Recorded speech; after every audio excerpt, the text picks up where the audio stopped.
Salve, salve Rio de Janeiro! Estado do Rio de Janeiro, como é bom poder estar aqui para mais um Responsabilidade. Câncer é uma palavra que assusta todo mundo, né? Pois é, eu sei. Agora, a falta de informação sobre essa doença é que eu acho mais assustador. A grande verdade é que ninguém sabe direito como é adquirido e menos ainda como lidar com esse diagnóstico, não é? E é sobre isso que nós vamos falar hoje. Medidas simples e fáceis de prevenir, tratar e, sobretudo, vencer o câncer. Então fica aí, grudadinho comigo, porque o programa de hoje vai ter muita informação especialmente para você.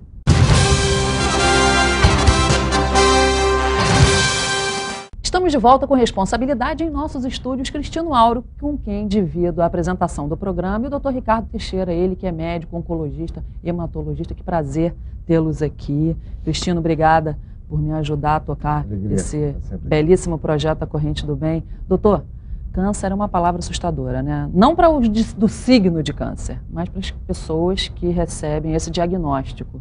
Então, o senhor, como oncologista, o que o senhor tem a dizer para quem acabou de receber isso, ou tem um parente, quem está em casa, o nosso espectador? O câncer é uma doença como outra qualquer. Em primeiro lugar, nós temos que tirar o estigma, a marca que essa doença tem. Segundo, é uma doença curável, quando o diagnóstico é precoce e o tratamento é adequado. Aí vão duas dificuldades. E por último, que é uma doença que tem uma teoria de causa multifatorial.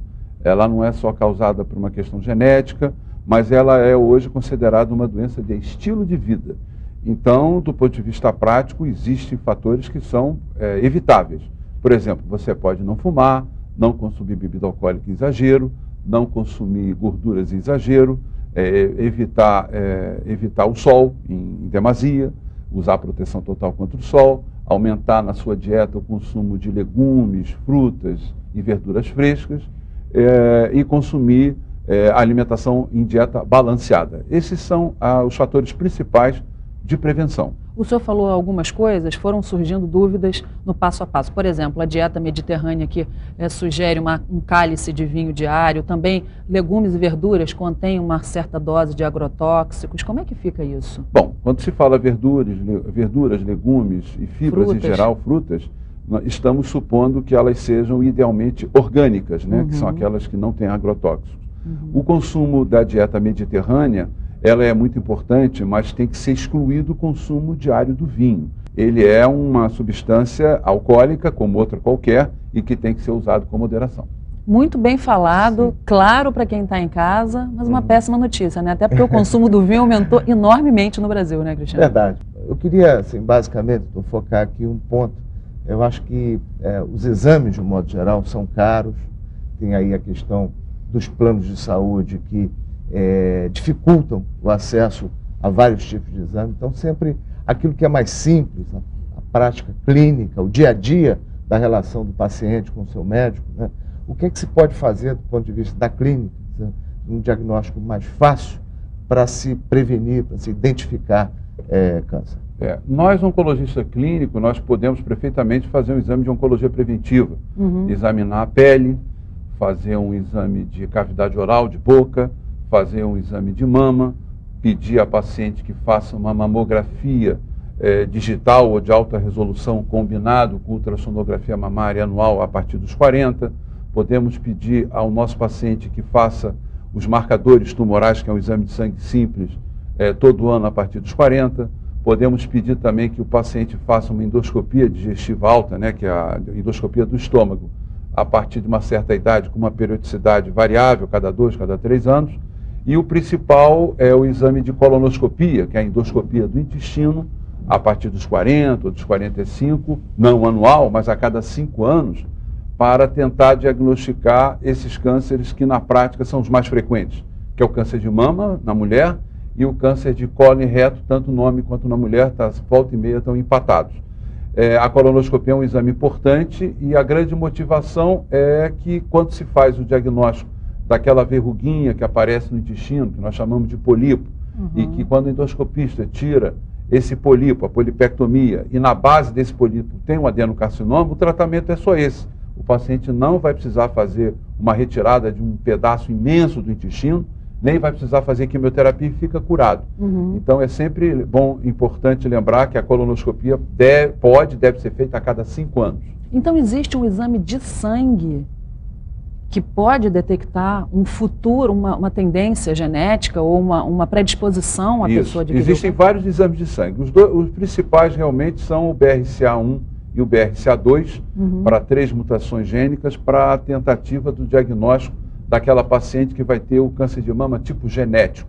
E o segundo são os marcadores tumorais, mas essa é uma parte um pouco polêmica, um pouco ainda duvidosa, porque na prática clínica a maioria dos médicos, não nós, mas a maioria dos médicos em geral, só pede um marcador tumoral naquele paciente que teve um câncer. Entendi. Então faz o CA15.3 naquela paciente que teve um câncer de mama, faz um PSA naquele paciente que teve um câncer de próstata para acompanhar, mas hoje nós sabemos que esses marcadores tumorais conseguem fazer um diagnóstico relativamente precoce, mas ele aumentado não quer dizer obrigatoriamente que seja um câncer, pode ser também uma doença benigna começando. Qual o grau de assertividade que esse exame de sangue para detectar o câncer de mama pode ter, doutor? Ele chega perto de 100%. Uau, que boa notícia, Cristiano. É um Você exame tinha ideia caro, disso? é um exame caro. Quanto custa? O BRCA1 e 2, por exemplo, é um exame que custa entre 300 a 400 reais. Ele não tem cobertura nem no Sistema Único, nem cobertura por operadora de saúde, porque ele não entrou no rol de procedimentos autorizados pela Agência Nacional de Saúde. Esse exame, ele, na prática, acaba sendo um investimento, ele é barato e poderia salvar vida de mulheres. 300, 400 reais para qualquer vida é de graça, né? Está na promoção. O outro que é importante seria o tratamento de parar de fumar, chamado de cessação tabágica. É naquele grupo de pacientes que fuma 10, 15, 20 anos, ser convencido a parar de fumar ou aquele jovem não começar a fumar. Isso também é muito importante. Existem remédios hoje que agem no receptor cerebral e o paciente fica completamente livre da dependência química. Porque o tabagismo hoje, nós sabemos, ela não é uma doença do adulto, ele é uma doença da criança. Da criança? Da criança, é uma doença pediátrica o tabagismo. A criança começa a fumar. Isso na maioria dos países no mundo, principalmente na Ásia e da África, por questão cultural, lá a criança começa a fumar muito cedo. Então o tabagismo ele é considerado pela Organização Mundial de Saúde como uma doença pediátrica. Então, na nossa realidade, as nossas autoridades governamentais não se preocupam com isso, mas o ideal seria evitar que a criança ou o adolescente inicie o tabagismo. Me assustou isso da criança, porque eu não vejo no Brasil. É uma doença nas pediátrica. comunidades pobres é muito comum. Outra doença prevenível seria prevenção do câncer de colo uterino e do câncer de pênis, que são doenças provocadas por um vírus chamado HPV, né, que é o vírus do papiloma, vírus humano. Mas isso muita gente tem, né, doutor? Se você sim, tem mas um são HPV, vírus normais. Se você tem um HPV, não necessariamente você desenvolve. Só 2 ou 3 é que são cancerígenos. Se não me falha a memória, 17, 18, 19.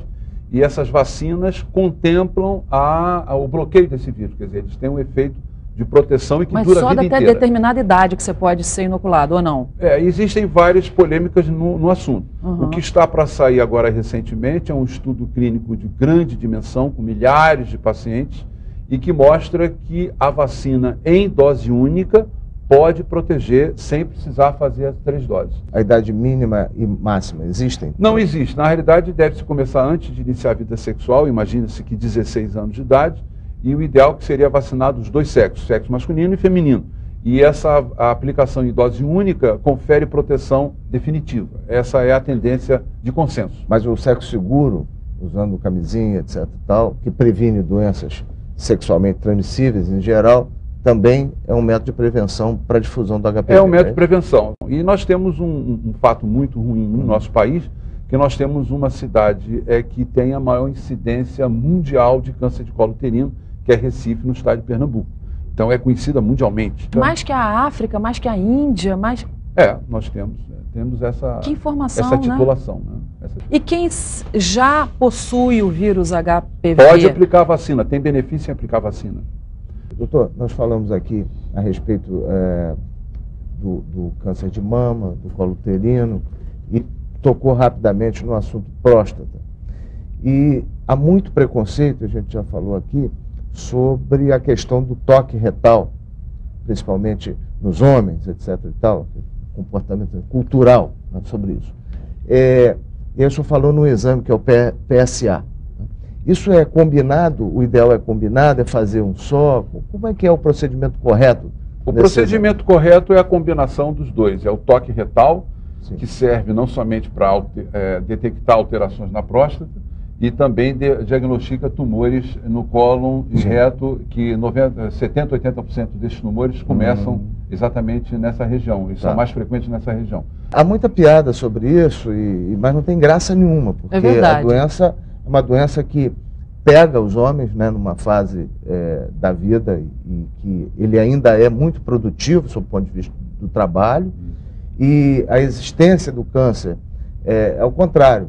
O cara que quer se manter na sua masculinidade deveria se submeter até para ter uma vida sexual mais saudável e mais longa. Né, podendo não só sexual, mas a vida, sim, mas né? Eu estou falando sobre preconceito porque alguns se dizem machões e não fazem o exame do toque retal. Né? O cara vai perder a sua masculinidade exatamente porque não o fez. Não fez, porque vai ter problemas relacionados à reprodução. Né? Então, eu acho que isso é uma coisa para talvez seja importante divulgar a técnica do exame. É uma técnica simples. Usa-se luva esterilizada, se usa uma medicação que pode ser desde um anestésico local até uma vaselina. Sim. A técnica do exame inclui uma simples dilatação do esfíncter, e essa dilatação do esfíncter permite, quer a paciente ou o paciente queira ou não, ele consegue fazer o exame. Sim. E ele é praticamente indolor, inofensivo e não causa nenhum tipo de problema. Lá venho eu com os meus tradutores, às vezes não são tão agradáveis, mas eu tenho que falar, doutor, vamos dar um sinônimo para o esfíncter? A entrada do canal anal, existe uma musculatura que ela, quando é pressionada, no bom sentido, pressionada que eu digo no sentido de dilatação digital, simples toque digital, essa musculatura ela se dilata, ela se contrai positivamente, ela não se contrai, ela se dilata. E essa dilatação permite a passagem do dedo explorador, e esse dedo explorador, claro, com uma técnica apropriada, com sensibilidade, com sutileza, o exame é muito bem realizado e ele não é feito a todo mês, nem a toda semana. Claro. É um exame que é feito a cada ano ou a cada 2 anos. Não, mas dá importância da gente de falar as palavras, porque assim, o esfíncter ele é menos divulgado do que a palavra ânus, né? O pessoal no jargão fala até coisas piores, mas a gente está aqui na técnica mesmo, querendo explicar para quem está em casa. E seguindo nessa linha, doutor, queria te perguntar, porque está muito em moda hoje em dia. Todas as mulheres, as que têm mais recursos, já puseram. As que têm menos, estão fazendo crediário, pagando carnê. Todo mundo é um desejo nacional, prótese de silicone no seio. Quer dizer, estética, né? Quer dizer, não quando a mulher necessariamente teve uma mastectomia. Isso daí pode aumentar a incidência de câncer? Não. Prótese mamária, seja ela de silicone, seja ela de poliuretano, ela não tem nenhuma relação de causa e efeito com câncer de mama. Nem mesmo essas senhoras pelo mundo afora, ou pelo Brasil, inclusive, que tiveram rompimento da prótese, esse rompimento não causa câncer, ele causa no máximo uma reação inflamatória, que pode se esperar um determinado tempo até para operar, não tem para operar, para retirar e trocar a prótese. Não tem nenhuma urgência absoluta. O que é importante chamar a atenção é que essa cirurgia, ela tem um caráter estético, mas em alguns lugares no mundo onde tem uma riqueza maior, um nível de informação maior a nível de educação para a saúde, as mulheres com risco ou sem risco genético, elas estão fazendo a chamada mastectomia subcutânea redutora de risco. É um nome comprido, mas significa dizer o seguinte: o cirurgião plástico faz uma incisão pequenininha no sulco inframamário por debaixo da mama. Tipo um sorriso embaixo, exatamente, né? uma incisão que não aparece depois da cicatriz, segue linhas de força, ela fica estética. O cirurgião plástico retira todo o tecido mamário, todo o tecido glandular, ou seja, ele, entre aspas, descasca, entre aspas, o tecido mamário, preserva a areola, preserva o bico da mama, preserva a areola, preserva toda a parte anatômica, ela não modifica. Retira todo esse tecido glandular e coloca 2 próteses. Essas mulheres estão fazendo no sentido de evitar que venha a ter um câncer de mama mais adiante.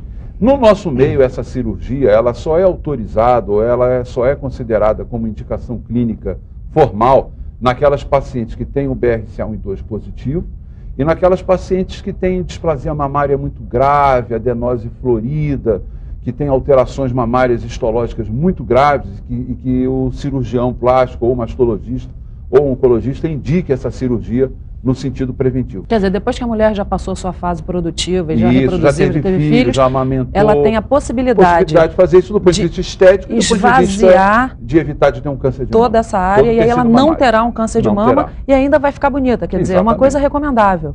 É recomendável, mas que tem que ser indicado com muito critério e com divisão de responsabilidades entre a paciente, a sua família e o seu médico assistente. Tem que ser sem prejuízo algum, sem prejuízo algum, porque não fará falta, porque a glândula mamária está ali absolutamente para poder amamentar. Uma vez esse período sendo findado, você só pode eventualmente, se for o caso, como se os níveis dos exames que o senhor falou forem reais, adquirir um câncer. Então, a melhor coisa a se fazer, como o senhor falou, seria tem que ser com bastante critério. O problema é que o critério hoje está sendo ao inverso. A juventude, por questão estética, está optando por fazer prótese de silicone, sem levar em consideração que depois vai precisar passar por um período de amamentação, onde o seio vai aumentar. Colocar a prótese antes de ter a sua prole completa, o senhor está falando de um processo que naturalmente pode ser seguido, e aqui a gente está observando uma inversão disso. Mas isso dá quase que um programa. Isso é um outro capítulo. Aliás, deixa eu aproveitar seu livro para mostrar aqui, porque esse livro, o senhor já me presenteou com um, eu quero dizer para quem está em casa que eu recomendo. Ele fala muito fácil, explica a pessoa o passo a passo, como é que funciona, como a pessoa receber esse diagnóstico, né, que é uma dureza, e ver que é possível, tudo é possível, e explica aqui de uma forma muito bacana. Então, tem algum site que a pessoa possa comprar? Está em alguma livraria? Como é que a pessoa adquire esse livro? Foi editado pela editora Nova Razão Cultural. Ela se encontra em livrarias a pedido ou exposto, pode ser solicitado.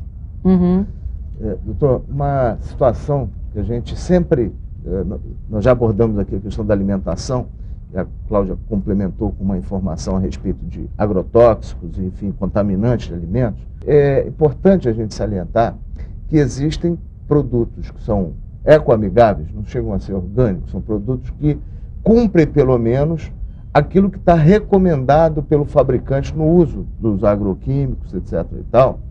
E é muito importante que a sociedade pressione para que tanto o varejo de alimentos quanto os produtores, quer dizer, uma campanha de conscientização, isso é fundamental a gente estar falando, porque quem está nos assistindo é consumidor, mas a gente também entra lá no interior, em regiões produtoras.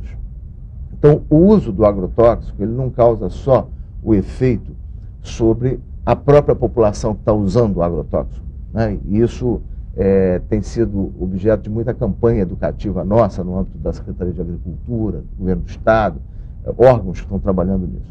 Mas é muito importante haver a conscientização de que, mesmo aquilo que não é orgânico, se você tem, digamos, o período de aplicação de um produto naquele alimento, e ele só pode ser consumido após 20 dias da última aplicação, que isso seja efetivamente cumprido. Então, eu acho que isso é uma recomendação de conscientização, mas, além disso, essa prática de lavar os alimentos e, enfim, ter um procedimento em relação a cuidados sanitários, também está recomendado no caso de limpar o alimento de eventuais resíduos, não é isso? Dentro desse capítulo da agricultura ou da nutrição, temos que chamar a atenção da dieta que deve ser balanceada. Evitarmos o consumo exagerado de carne vermelha é algo também digno de nota. Segundo, evitar alimentos transgênicos. É complicado, mas é uma realidade. Não sabemos mais quais são, né? Essa é a grande verdade, porque a soja transgênica... A questão dos alimentos orgânicos, concordo que é difícil que toda a população tenha acesso, né? No nosso estado, por exemplo, que eu saiba, só a região serrana fabrica isso com um certo rigor. O consumo também de adoçantes artificiais, eu sou favorável que fosse proibido. O problema é uma briga tremenda. De todos os tipos? Aspartame... Artificiais todos deveriam ser proibidos. Se não proibidos, um alerta, porque nós temos muitas pessoas diabéticas, hipertensas, obesos, que saiba que está correndo risco. Risco de câncer de mama, tumor cerebral, leucemia... Nossa... Porque eu soube que a sacarina sódica, era um problema, mas o aspartame também, a estévia. Não, estévia natural é o único que é permissível. Sacarina, aspartame e ciclamato, eles deveriam ou ser proibidos ou ter um alerta advertidos. Advertidos, que nem o tabaco, que pode fazer mal à saúde e que deveriam ser proibidos nos adolescentes, nas mulheres grávidas, por motivos óbvios. O ideal é que fosse proibido. Pouca gente sabe, por exemplo, o aspartame. Pouca gente sabe, aspartame pode se passar que seja uma substância química, aspartame. Nada mais é que a combinação de ácido aspartico com metanol que vem na gasolina. Entendeu? Então é criminoso, né, esses anúncios promocionais, inclusive por atores, atrizes, ganhando... Sem palavras, não sem tem palavras. Nem comentários. E o açúcar light também? O açúcar light... O que é isso? O açúcar light é um açúcar, vamos dizer assim, industrial. Mas na realidade, o açúcar mascavo, o açúcar natural e a estévia natural, aquela estévia que vem sem complemento, eles são seguros. Então, como saber se a estévia é natural, doutor? Porque... Não, existe uma estévia natural fabricada por uma cidade, aquela cidade onde tem o aeroporto lá perto de Curitiba, eu esqueci o nome agora. Essa estévia parece que tem um controle, tem um controle industrial bastante favorável. Então, é uma garantia. Agora, o consumo desses adoçantes... Agora o senhor vê, tem uma cidade no Brasil que fabrica a estévia... Não, mas é distribuída no Brasil inteiro. Uma coisa de louco, meu Deus do céu. E os alimentos defumados, tem alguma... Os alimentos defumados, ele esbarra junto ao forno de micro-ondas. Forno de micro-ondas... Também? Forno de micro-ondas é proibido em alguns países da Europa. A fabricação e consumo. Fabricação e venda, é proibido. Doutor, explica, porque olha, eu sempre achei isso, mas eu não sou oncologista, nada mais é que né? uma radiação. É uma radiação não ionizante, não é que nem uma radiografia que você vai fazer de tórax numa clínica radiológica. Mas é uma radiação parecida, é uma radiação não ionizante. Se você observar, por exemplo, se você tiver um herpes labial, que é uma coisa que qualquer um de nós pode ter, e se você encostar na televisão diariamente, uma semana, o herpes labial você vai ficar curada rapidamente. Por quê? A televisão, ela emite radiação não ionizante, mas é uma radiação eletromagnética. A mesma coisa, o forno de micro-ondas, ele contamina, entre aspas, naturalmente, os alimentos através dessa forma de radiação não ionizante, não raio-x, mas que é a micro-ondas. O do micro-ondas é só a comida que está dentro do micro-ondas ou o ambiente? Porque não, tem gente que abre antes do pipipi terminar. Só a comida, só a comida. Aí o alcance dele é muito pequeno. Colocar no micro-ondas, ainda num pote de plástico, é duplo crime. Esbarra na mesma situação do aspartame, do ciclamato e da sacarina. Deveria ser advertido que tem riscos. Que falta de informação. Os riscos não são conhecidos. É para isso que a gente está aqui. É uma falta de informação, né? Porque a propaganda telefonia mostra... celular, mesma coisa. O que o senhor sugere? A telefonia celular o telefone celular ele não é feito para namorar, nem para conversar, nem para conferências telefônicas como nós fazemos no telefone convencional fixo, chamado de fixo. A telefonia celular ela foi feita para emergência e para chamadas rápidas. Mas qual o subterfúgio? Talvez usar aquele fone, colocar o telefone na mesa? Também não adianta, não. O problema é o telefone celular e a antena de telefone celular. Talvez no seu prédio tenha uma antena de telefonia celular e você não saiba, que eu digo na população geral. Né? E aí, isso irradia para o prédio? Radia, telefonia. A antena deveria haver uma legislação, né? Como é chamado aqui no Brasil, relatório de impacto no meio ambiente, chamado RIMA. Claro, RIMA. Para garantir que tem segurança ou não. Então, antena de telefonia celular é perigoso e o consumo de telefone celular, na forma como nós vemos na nossa população, ele também é maléfico à saúde. E a incidência é, novamente, leucemias e tumores malignos cerebrais. Por isso, talvez, o aumento da encefalia, a dor de cabeça tem sido assim galopante ultimamente, não, aumento de câncer, de uma forma geral, volta e meia há críticas por veículos de grande credibilidade, que há circulando na internet capítulos dizendo que está aumentando o câncer de mama em jovem, ou que está aumentando o câncer de uma forma geral. Isso é uma verdade, realmente está aumentando o câncer em geral, em faixas de idade mais jovem. Os motivos são os mais variados possíveis, né? Por exemplo, de doenças que são pouco faladas. Vamos aqui comentar mielomas, que é uma doença hematológica maligna que provoca alterações no esqueleto e grandes complicações. Ela vem aumentando muito a incidência, principalmente em pessoas jovens, e o motivo é contaminação por substâncias químicas pesadas dos nossos lençóis de água, chamados lençóis freáticos. Então, a nossa estrutura sanitária, ela é de péssima qualidade. Quando eu falo nossa, claro que não é só do Brasil, ela vem do México para baixo, passando pela América Central até o Uruguai, nós temos provavelmente uma das maiores incidências mundiais de mieloma, que é uma doença que vem aumentando muito. O doutor está bem habilitado para falar nisso, que já trabalhou na Espanha, nos Estados Unidos, no Panamá, tá, né? Cristiano, Vamos começar a fechar, infelizmente, porque esse programa a gente tinha que fazer uma série deles, doutor, porque eu acho muito esclarecedor, né? Você que está em casa deve ter aprendido um monte, eu aprendi um monte, você também, seguramente, né? Eu acho que é muito importante salientar, além da informação, e para finalizar, toda essa parte de investimento na rede pública, na prevenção, e levar essa média e alta complexidade em oncologia para os municípios do interior. Nós temos uma grande deficiência nos municípios do interior, acaba concentrando muito o tratamento aqui. É triste ver os veículos saindo de municípios do interior com pessoas que estão submetidas já a químio, a rádio, que é um processo muito pesado do ponto de vista das pessoas, e ter que fazer ainda uma viagem longa para se tratar, quando a gente tem que levar essa rede ao encontro das pessoas. Então, a principal mensagem, eu acho que é essa, se aplicar nessa direção. Doutor, o senhor quer mandar um abraço para alguém? Eu mando um abraço para os meus pacientes, para a minha equipe de trabalho, e concordo plenamente com o deputado que há que mudar a assistência de câncer, né? Será que não foi preciso o presidente Lula ter um câncer de laringe e a nossa presidente ter tido um linfoma, e não todos os pacientes podem ir para o Hospital Sírio-Libanês de São Paulo? Isso é uma lástima, e eu sou autor de um artigo que foi publicado no Conselho Federal de Medicina, um artigo cujo título é Pela Extinção dos Cacões Privados, que isso é uma verdadeira pouca vergonha que nós temos no Brasil. Os pacientes são tratados como seres inferiores, não têm acesso à medicação de última geração, são submetidos a processos de fraude.